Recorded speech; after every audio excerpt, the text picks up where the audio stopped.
As the UK's leading sight loss charity, RNIB champions a world without barriers for people with sight loss. Sharon Thomas spoke with RNIB's Dr. Louise Gow, Head of Optometry, and Robert Cooper, Director of Strategic Engagement, about their roles in driving social change and supporting people on their sight loss journey. Welcome to you both. Thank you so much for joining us here today. Louise, if I can start with you, tell us a bit about the work that the RNIB does, first of all.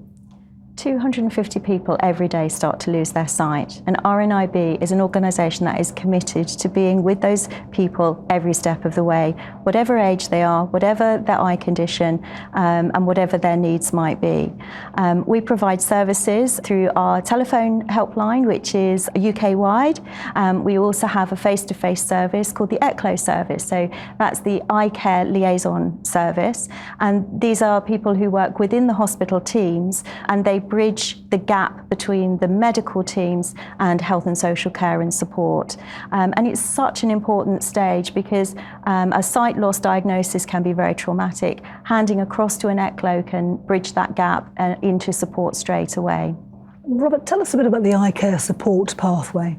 So we know that we have clinical pathways. People, when they get that diagnosis, they're actually on a clinical pathway, and it can be quite confusing for patients. They actually don't know that they're on this pathway, and they think it might be an appointment pathway.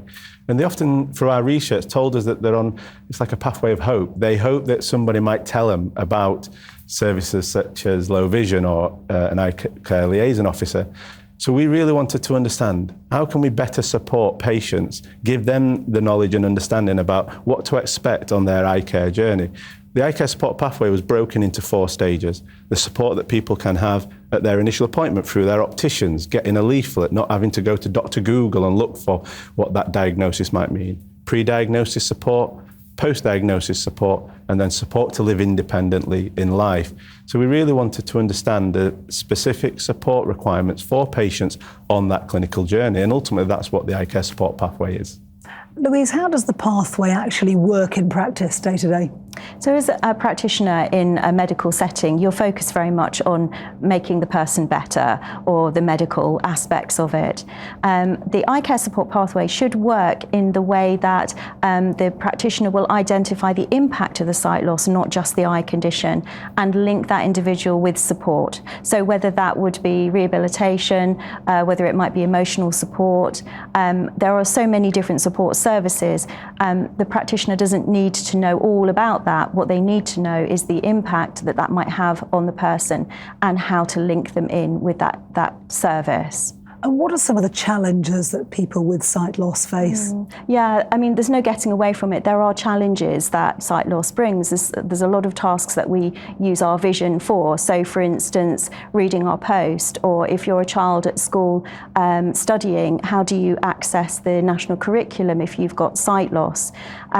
Driving a car, we use a car to get to and from work. It might influence where we choose to live. Those sorts of things day to day that we use are visual tasks.